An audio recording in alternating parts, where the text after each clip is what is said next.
Mr. Speaker, he needs to stop whining about what the last government did and look at what he is doing. He is the Prime Minister. Look at the numbers this morning. As if inflation figures weren't bad enough, we've also learned that the Deputy Prime Minister is on manoeuvres. He's lost control of the economy. He's lost control of his cabinet. She's sitting there staring at me. She knew exactly what she was doing when she briefed that into the papers.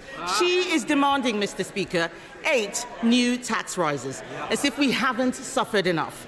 People out there are struggling. Businesses are struggling. People are losing their jobs. We cannot have more tax rises. Will the Prime Minister rule out new tax rises this year?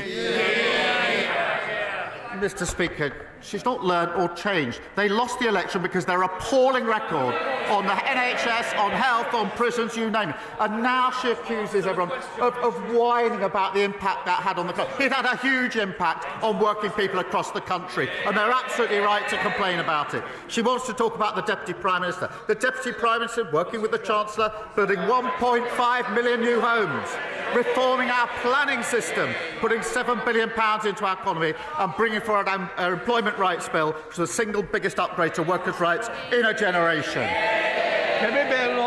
That's desperate stuff. The whole House would have heard the Prime Minister refuse to rule out new tax rises. The whole House heard it. He didn't rule it out. That his cabinet is open warfare. The Deputy Prime Minister clearly calling the shots. What is it that we've learned? We're heading for new tax rises. We know inflation is up. It's just more and more bad news from a Prime Minister who has lost control. So we heard his earlier answer, Mr. Speaker. We heard his earlier answer on winter fuel. Let's try and get some more information. I'm going to ask him a simple question. It only requires one word, yes or no. Is he planning to U-turn on winter fuel cuts? Yes. Prime Minister. Mr. Speaker, I made clear in my earlier answer that as the economy improves, we want to take measures that will impact on people's lives, and therefore we will look at the threshold, but that will have to be part of a fiscal event. But, Mr. Speaker, they lost control of every element of the economy, of prisons, the borders, the NHS, you name it. And now she's lost control of her party. They are sliding into oblivion. They will have to trade on their past, Mr. Speaker, because that's all they've got. Speaker, I made it really easy for the Prime Minister. Just a simple question, yes or no. And he could not answer. I wonder how the public feel about a man who can't give a straight answer to a simple question.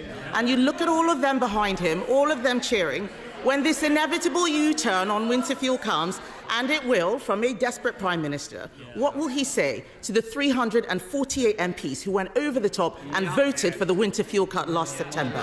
Just like the British public, how can any of them ever trust him again? Mr. Speaker, it's only because of the measures we've taken that the economy is improving. Growth at the highest rate since in the G7. 4 interest rate cuts, 3 trade deals because countries want to trade with this country because of the decisions that we've made. All of those decisions opposed by the party opposite. They've learned absolutely nothing and they're going absolutely nowhere. Mr. Speaker, this is a Prime Minister who says he's taking measures. The jobs tax is killing jobs. Inflation is up. Business confidence is down. Everyone is worried. He promised to cut bills, but today we see they are rising because of his policies. He promised not to raise taxes on working people, but his jobs tax means people are losing their jobs. Every week we come here with a new company that is saying they are shedding jobs. That's on his watch. He promised to protect pensioners, but his winter fuel cut has driven thousands into hardship. His MPs hate this. He can't see them, but they all look sick just hearing what it is he's going to do. So let's wait until... Oh, yes, they're laughing. They're laughing. They're laughing.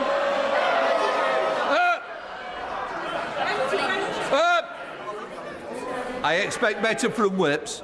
And boys on at the back, I've got my eye on you. Kenny Bennett. Mr. Speaker. Order. Sorry. Which one wants to leave first? If I hear it... There we are. They've got the first volunteer. Are you going to behave? Kevin Benn. Mr. Speaker, they are laughing just as they laughed at the budget. Hands up who here wanted winter fuel cuts. Hands up. Not a single one of them. Not a single one of them. The fact of the matter is, this Prime Minister is destroying them. They need to look at what they are doing to the country. The truth is, we all know that it is this Prime Minister, this Labour government, and their policies that are shafting the country, isn't it? Prime Minister. Mr. Speaker, they look in pretty good form to me, and there's lots of them. Mr. Speaker, she talks about business confidence. Yesterday, I didn't have time to read out the list of all the businesses that have come out in support of our EU deal. Mr. Speaker, I don't have time today. It's a long list. I went immediately to Lidl and spoke to the staff in Lidl. They're delighted with the deal we put forward yesterday. Business like the work we're doing. It's giving them confidence in the EU deal. She's opposed to each and every measure.